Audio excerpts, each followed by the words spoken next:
la noticia que aparece en primera portada de Mundo referente a la paternidad supuesta de varios hijos de Juan Carlos I, rey de España, que abdicó en su hijo Felipe VI. Veamos a ver los titulares de prensa que nos lee Luis y luego haremos algún comentario sobre este tan divertido tema. Pues El Mundo trae el siguiente titular con relación a esta noticia. El Supremo investigará si Juan Carlos I tuvo una hija con una belga. Por primera vez en la historia de España, un rey será sometido a un proceso judicial de investigación de paternidad. El Supremo decidió ayer, por un solo voto de diferencia, tramitar la acción de filiación que la ciudadana belga Ingrid Sartiao dirige contra Juan Carlos. El exjefe de Estado deberá personarse ante el alto tribunal y contestar la demanda en la que se pide una prueba de ADN. La noticia continúa en El Interior, en la página 6 y 7, con el siguiente titular. Pleito de paternidad contra don Juan Carlos. Por 6 votos a 5, el Supremo toma la decisión histórica de tramitar la demanda de filiación de una ciudadana belga contra el exjefe del Estado. La demanda de Solá fue rechazada por el mismo margen. Otra demanda, porque esa no es la misma, es otra demanda. De otro ciudadano, efectivamente. Así que han sido dos. Otro ciudadano ha presentado otra demanda, que se llama Solá. Sí. Y a ver qué dice el titular. Pues esa demanda fue rechazada por el mismo margen de un solo voto.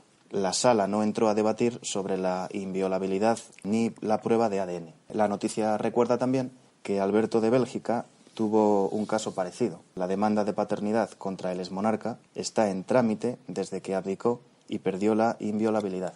Muy bien, pues creo que la noticia merece algunos comentarios que no sean solamente humorísticos, ni de carácter moral, ni de carácter social, sino de carácter científico, porque la paternidad, hasta hace muy poco tiempo, que a través del ADN se puede conocer el verdadero herencia biológica de cada ser humano, investigando el ADN de los varones que pueden ser sus padres, pues se puede identificar científicamente con seguridad prácticamente del 100%, aunque no es así exactamente, pero casi el 100%, se puede saber quién es el padre de cada quien. Porque desde el origen de la humanidad, y es muy poco frecuente que esta reflexión invada los cerebros o las inquietudes de las generaciones actuales, en realidad, salvo la prueba del ADN, es imposible saber quién es el padre.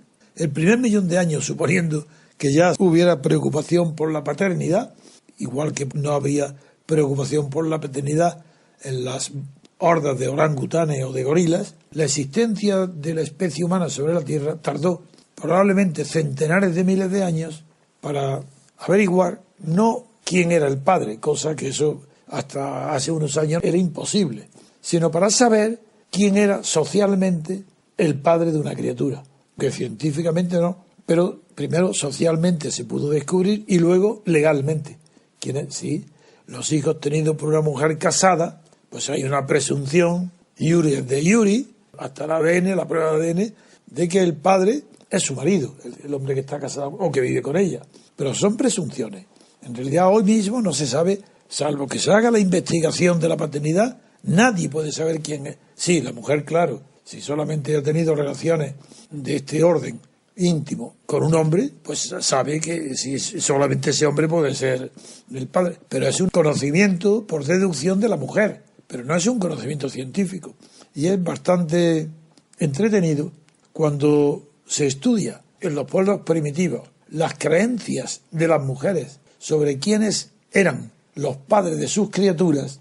Es muy curioso saber cómo, por ejemplo, en la antigua Grecia, cosas que se pueden ver todavía en la literatura prehomérica y en la hindú, se puede todavía ver cómo las mujeres de aquellos tiempos creían que, primero, claro, comprendieron que los fenómenos naturales que acompañan al embarazo y al nacimiento, y que la mujer los nota, eran debidos a algo anómalo, y aquí iban a tener un hijo. De hinchazón del vientre, pues ya se sabía que era previo a la salida del vientre de otro ser vivo. Pero en los primeros tiempos de la humanidad era tan creyente en lo extraordinario que la mujer atribuía el hecho de quedar embarazada, de quedar hinchada y luego tener un hijo, lo atribuía a fenómenos extranaturales. Si estaban embarazadas por los dioses o por los faunos o por los sátiros, pero no en formas visibles, sino que deducían que el padre de la criatura era el árbol, por ejemplo, bajo el cual habían sentido los primeros síntomas del embarazo, o el río en el que se habían lavado y habían sentido un frío en los pies al lavarse los pies, o la piedra donde estuvieron sentadas cuando sintieron el primer dolor, o simplemente la hierba o la pradera que las acogió tumbada al sol. Estas explicaciones mitológicas del nacimiento siguen siendo todavía actuales, porque los códigos hasta hace nada, los códigos civiles, las leyes que regulan socialmente los matrimonios, los hijos, las filiaciones, las maternidades y paternidades, siguen sin saber que el padre biológico pueden identificarlo, y se contentan las leyes con presumir la paternidad de hechos sociales, no de hechos biológicos, no del hecho que produce una mujer embarazada, no, sino en hechos sociales quién es su marido o quién es el compañero que habita con ella. Esas presunciones sociales son las que han hecho que las legislaciones tomen por hijos naturales los habidos dentro del matrimonio, aunque no sea el padre el marido, aunque sea otro, son hijos legítimos, y que los hijos tenidos fuera del matrimonio, llamados naturales o ilegítimos, son los que están hechos, aunque sea por el propio padre, que luego está casado, fuera del matrimonio. Pero la revolución científica del descubrimiento del código genético y de las pruebas de paternidad a través del ADN, que pueden ser, como digo, con la simple análisis de un cabello o de la saliva, se puede saber quién es el padre con casi certeza 100%, quién es el padre de una criatura, ha revolucionado las legislaciones, pero no las costumbres. Porque claro, la legislación es fácil de modificar, la legislación referente a la calificación de legítimo o de natural los hijos habidos en un matrimonio fuera de él, pero las costumbres no cambian. Entonces la costumbre de los hombres y mujeres, de los dos, de tener relaciones sexuales susceptibles de engendrar embarazos fuera del matrimonio, estando casadas, pero no de la pareja casada, esa costumbre continúa. Y posiblemente desde hace unos años con más intensidad que antes, porque antes las represiones sociales generalmente venían de la religión, pero antes de las religiones ya había también, quiero decir, antes de las religiones monoteístas, ya había protección en el derecho romano de los hijos legítimos y de los matrimonios. Recuerdo a este propósito la lex Julia Popea, eran promovidas por la familia Julia y por Popea, eran leyes para protección de la familia y de las familias numerosas, porque era preocupante el descenso de la población, de la natalidad en Roma. Es decir, que ya hubo entonces allí, en Roma, una preocupación de proteger la familia, es decir, proteger a los hijos, haciéndoles objeto del bien protegido de las leyes para aumento de la familia, protegían a los hijos, no solo contra el aborto, sino también para que los hijos del matrimonio tuvieran derechos de igualdad y fueran podidos ser reconocidos sus padres. Porque antes de eso, antes de esas leyes, en el derecho quiritario primitivo, el derecho romano, los hijos pertenecían en propiedad al padre, lo cual implicaba también un problema, que es muy curioso de seguir en antiguas, no sentencias, en antiguas decisiones de los periconsultos, jurisconsultos, que es a quién pertenece el hijo, por ejemplo, de una esclava. Si la esclava no está casada, pero ha tenido relación con varios hombres, en el derecho romano, el partus ancile provocó miles de comentarios, no miles, es una manera de hablar, de comentarios para averiguar la paternidad. Pero lo que yo quiero destacar, antes de referirme en concreto a la decisión del Tribunal Supremo, es que todavía no hay certidumbre científica en ningún hijo, salvo que se someta el padre y la madre, aunque también a las pruebas de paternidad, porque también hay madres que, como el caso este que vamos a ver ahora, que va a ser un poco jocoso el de hoy, que de las dos demandas que el Supremo ha investigado sobre las posibles paternidades extramatrimoniales del rey Juan Carlos, hay una que ha admitido y otra que ha rechazado, pero asombraros, porque en la demanda, como se exige en toda demanda judicial sobre investigación de la paternidad, la ley exige un principio de prueba, no de prueba por escrito, un principio de prueba. Pues en el primer caso de la demanda que ha sido admitida del rey a favor de una posible madre de un hijo del rey, ahí se indica un principio de prueba que ha sido un acta notarial de la declaración de la que quedó embarazada en unas vacaciones en Marbella por acostarse varias veces con el rey Juan Carlos en un hotel de lujo. Bien, Eso lo han admitido porque han considerado suficiente la declaración de la madre de la chica diciendo cómo, en qué circunstancias y dónde conoció y se acostó varias veces, 3 o 4 días, con Juan Carlos. Y después de esa reunión no ha tenido relación con ningún hombre. Al menos lo alega y lo puede probar. No sé cómo, pero lo ha alegado. El hecho es que para el Supremo ha bastado esas 2 circunstancias para decir sí, por mayoría de votos, por 6 contra 5, admito como indicio de prueba este acto. En cambio, el otro señor Solá, que en una demanda pide que se declare como padre suyo al rey Juan Carlos, dice en la demanda no solo que no está seguro de que su padre sea Juan Carlos, sino que tampoco está seguro de quién es su madre. Entonces, claro, eso sí que es inverosímil, porque lo que nunca ha habido problemas es con la maternidad. Pero claro, un señor que va a un tribunal porque no sabe quién es ni su padre ni su madre, bueno, pues la expresión vulgar, ya se sabe lo que se dice, es un hijo de. Pero bueno, aquí no estamos seriamente hablando como juristas. Hecho este preámbulo, ya puedo pasar a comentar directamente la noticia que nos ha leído Luis. Y es ya, claro, que presentada la demanda ha habido una votación, y digo que en la demanda de la ciudadana belga, que se llama Sartou, pues ha habido 6 votos a favor y 5 en contra. La señora es belga, Ingrid Jeanne Sartió, y ya ha relatado que su madre fue embarazada por el rey Juan Carlos. Aquí sí que tengo que decir presuntamente, pero no porque pueda ser inocente o no, este no es el problema. Es que aquí todavía, ni presuntamente siquiera, es imposible saber si es presunto, si es indicio de algo.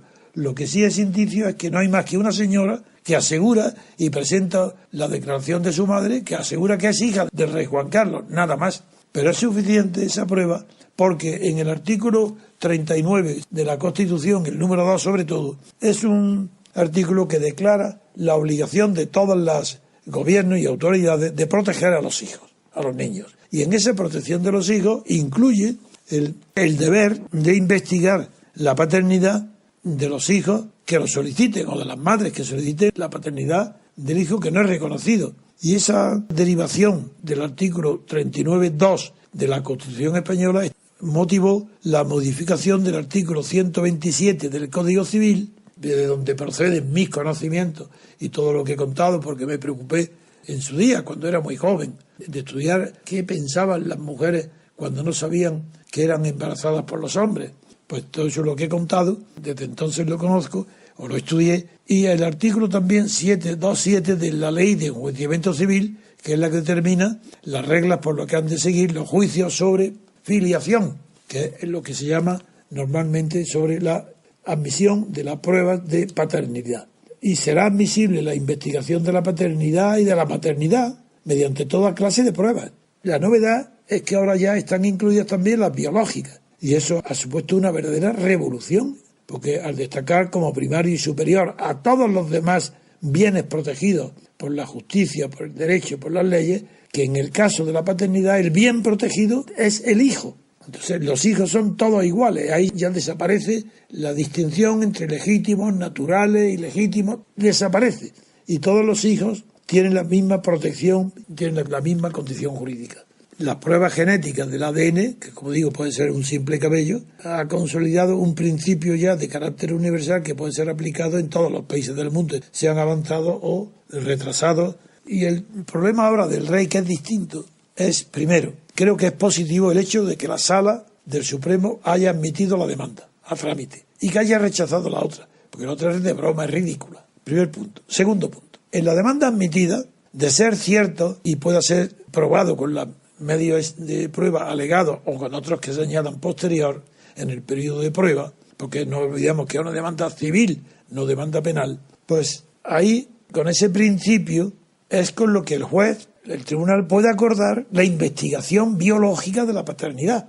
Y la gran novedad es que si el ex rey abdicado Juan Carlos puede negarse, tiene derecho a negarse a la prueba, pero en el caso de que se niegue, si esta negativa no aparece con alguna justificación que ante el tribunal parezca legítima para rechazarla, se tendría por confeso, es decir, se admitiría que es la paternidad de un padre que se niega a admitir a que se le practique la prueba de la paternidad, se tiene por admisible. Esto recuerda, porque claro, parece muy duro, que a un padre que se niega que se le reconozca a su hijo parece durísimo, no parece justo que la ley equipare el reconocimiento de la paternidad por el padre, su propia confesión, con la negativa a que le hagan la prueba. La negativa a hacerse la prueba no puede equivaler a la confesión de su paternidad. Eso es demasiado duro porque no es lógico. Y vaya, ¿por qué, sin embargo, se ha admitido esta posibilidad de admitir el tribunal declarar la paternidad si el padre se niega a someterse a la prueba biológica del ADN? ¿Por qué?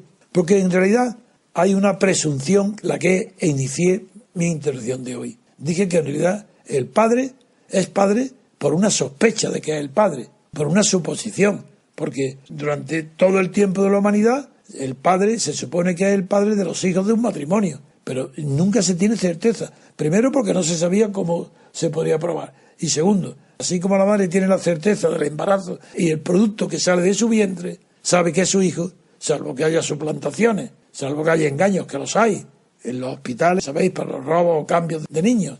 Pero en fin, quitando esas anomalías delictivas, una madre sabe quién es su hijo porque desde que lo tiene no se separa de él. En cambio, el padre es una presunción. Como es una presunción, no ha costado mucho trabajo a la doctrina y a la jurisprudencia decir, pues entonces un padre que se niega sin motivo justificado a someterse a la prueba de paternidad, hombre, se puede entonces presumir que es que teme a ser descubierta una paternidad que quiere mantener en secreto. Entonces, como lo que se protege aquí no es la intimidad ni del padre ni de la madre, sino el único bien protegido es el hijo, prevalece el criterio en caso de duda, en caso de sospecha. Si se niega es igual pues que si lo confesara. Sigue siendo muy extraño que un tribunal pueda acreditar o afirmar un hecho tan grave, tan decisivo para el porvenir de una criatura, deduzca quién es su padre por una prueba tan indirecta como la que acabamos de exponer, porque el hecho de que se niegue a someterse a la paternidad puede ser que sea por orgullo. Si no lo es y no me someto por orgullo, y está diciendo la verdad, y sin embargo que lo declaren padre parece injusto. Bien, para ello he tenido, ahora mismo tengo que retroceder para encontrar algún antecedente de hechos vitales tan graves como la identidad de un ser humano, que es el hijo. Tengo que ver qué antecedente puede haber en el derecho moderno quiere decir de 300, 400 años para acá, y hay un antecedente, nada menos que en el derecho penal, y es durante la Revolución Francesa, y eso se produjo con el juicio del Tribunal de Salud Pública contra Danton. Danton fue acusado de corrupción con unas compañías que actuaban en las Indias, en América, y con varios otros diputados. Fue acusado de corrupción con motivo de exportaciones. Durante todo el tiempo que fue el héroe de la República, de los movimientos que surgieron el 2 de agosto, que provocaron la suspensión de la monarquía, pues no pasó nada. Pero cuando pasó esta euforia y a partir de la escisión del Club de los Jacobinos, en aquel verano del 71 o del 72, Robespierre hizo del Club de los Jacobinos escindido por causa de la matanza que el gobierno de aquella época y la Guardia Municipal al mando del general Lafayette fusiló y mató a cerca de 80 personas que estaban en la Plaza de Marte, firmando una declaración pidiendo que el rey Luis XVI abdicara o se fuera del trono y se nombrara bien un regente o bien en la República. A consecuencia de la huida del rey a Varennes, esas personas fueron fusiladas por Lafayette, es decir, por un acuerdo del poder, del gobierno. Esto motivó nada menos que una escisión del Club Jacobino, porque en el mes de septiembre de ese mismo año, la Asamblea Constituyente de la Revolución Francesa tomó un decreto, una ley, declarando que el rey no había huido a Varennes, sino que había sido secuestrado. Y ante una mentira tan colosal, el Club de los Jacobinos se dividió. La mayoría se fueron a Le Feuillants y fundaron otro club, donde estaban los Barnave, los más conocidos. Pero Robespierre se quedó en el club y guardó el nombre, la razón Club Jacobino, y por tanto tuvo el predominio en toda la provincia francesa, que aunque la mayoría de París se separó, se escindió, la minoría fue mayoría en toda Francia. Y aquel verano lo dedicó Robespierre a organizar un verdadero partido. Bien, el antecedente es el siguiente. Cuando llega la época del terror, y sobre todo la del gran terror, que viene después inmediatamente, con la ley de sospecha, para la ley de terror, durante la cual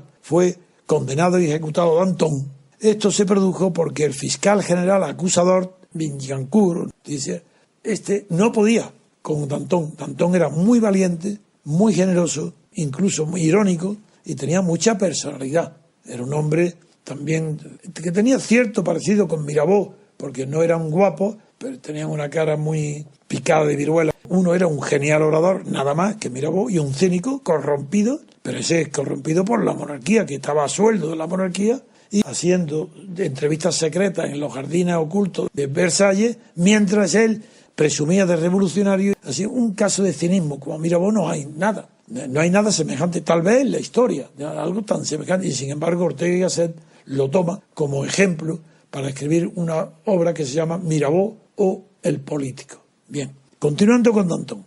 El fiscal, muy hábil, lograba las condenas a la guillotina de prácticamente el 90% de los acusados y sobre todo de todos aquellos que el poder quería que lo hiciera, porque era un hombre de una severidad grande y de una honestidad grande dentro de la monstruosidad de la legislación, pero era un hombre cumplidor de las leyes. Y se encontró que el día que estaba juzgando o interrogando a Danton no podía con él. En la dialéctica del interrogatorio, Danton salía triunfante ante el acusador, que era el fiscal general.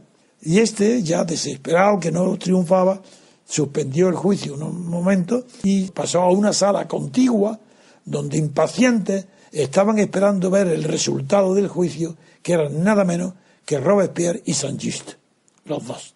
Y Serge Billancourt los visita y les dice a los dos que no puede con Danton, que no puede condenarlo, porque se defiende muy bien, contesta bien y tal. Y Saint-Just, sin duda ninguna, tal vez ha sido el hombre más inteligente de todos los revolucionarios, el más puro, pero también el más duro, pero el más inteligente sin duda. Pues dijo, esperad un momento. Sale y vuelve a poco tiempo, con un decreto en la mano, que ese decreto había salido de la Comuna de París, es decir, del ayuntamiento, durante los 40 días que estuvo el ayuntamiento de París, tuvo todo el poder, que es la dictadura de la Comuna de París. Durante ese tiempo, donde fue la izquierda, estaba de alcalde Petiot, pero durante ese tiempo la Comuna dictó una ley diciendo que todo aquel que no contestara al tribunal, todo aquel acusado en el Tribunal de Salud Pública, que no contestara con precisión a las preguntas, que se evadiera de ellas, que se negara a responder, que sería entonces reo condenado a muerte, simplemente porque no contestara. Se tenía la no contestación como un equivalente a una confesión, exactamente igual que hoy pasa con la prueba de paternidad. Bien, pues Saint-Just llegó con esa ley de la Comuna y le bastó al tribunal, al fiscal hipócrita, de que ya tenía una ley y lo condenó a la guillotina inmediatamente a Danton. Ese es el antecedente que yo puedo recordar hoy de cómo una negativa a responder a una cuestión concreta, decir no respondo, no me someto a esa prueba, es mentira y no me someto, ¿qué prueba? Eso es suficiente para que Danton fue condenado a muerte. Y hoy es suficiente para que un tribunal admita la paternidad sobre un hijo cuya filiación, cuya paternidad es negada por el propio padre biológico. En el caso de que lo sea, porque esto sigue siendo una presunción. Es decir, que el padre será presuntamente padre, aunque legalmente será su padre. Pero digo, aquí la presunción sería al contrario. Bueno, este recuerdo pues me ha hecho a mí mismo gracia de cómo la pena de muerte admitió un tipo de presunción para condenar a muerte parecido a la presunción que hoy la ley concede en la investigación de la paternidad para condenar a ser padre de un hijo que no quiere reconocer al rey Juan Carlos. Bien, el asunto de la madre biológica, que era Liliane Sartiot, la que ha sido examinada, que describió en un acta notarial todos los pormenores de su relación con Juan Carlos y dice que no sabía quién era y que se enteró porque el portero del hotel, como fue 3 veces seguidas, le dijo, pero usted sabe, este es el príncipe Juan Carlos. Bien, esto lo introduzco porque ahora hay que saber en el tribunal si la admisión y la siguiente prueba o condena de la filiación va a ser determinante el hecho de que esa concepción extramatrimonial de un hijo natural, antiguamente ya natural, se hizo cuando Juan Carlos no era rey. Entonces, en primer lugar, si no era rey en ese tiempo, no puede estar protegido por ninguna de las normas de la inviolabilidad del rey, puesto que no era rey. Y segundo, ¿qué consecuencias va a tener? Desde luego, si se niega el rey, ¿qué puede alegar como prueba convincente de que no se le haga la prueba de paternidad el antiguo príncipe Juan Carlos? Ninguna. Entonces, no es imposible que lo declaren. Y en ese caso los efectos pueden ser muy grandes, porque entraría en la herencia de Juan Carlos, fabulosa, a repartir con el rey Felipe y con sus hermanas la herencia fabulosa de Juan Carlos. Eso es lo que se está ventilando. No entro en el caso de Alberto de Bélgica, que es igual. Hombre, sí, conviene recordar que aquella demanda de Bélgica, el rey Alberto tiene interés porque esta es una belga, por tanto se le habrá ocurrido que igual que en Bélgica pasa con el rey, igual puede hacerlo en España. Una. Y segundo, que aquella demanda contra el rey Alberto de Bélgica, que también dimitió como Juan Carlos, pues esa demanda está aún en trámite desde que abdicó. Pero allí, en Bélgica, al abdicar, perdió la inviolabilidad, que es una cuestión distinta de la que yo he planteado ahora. Y es que la inviolabilidad del rey no existía cuando era príncipe. Otra cosa es si la ha perdido cuando abdica. Pero eso son dos cuestiones distintas.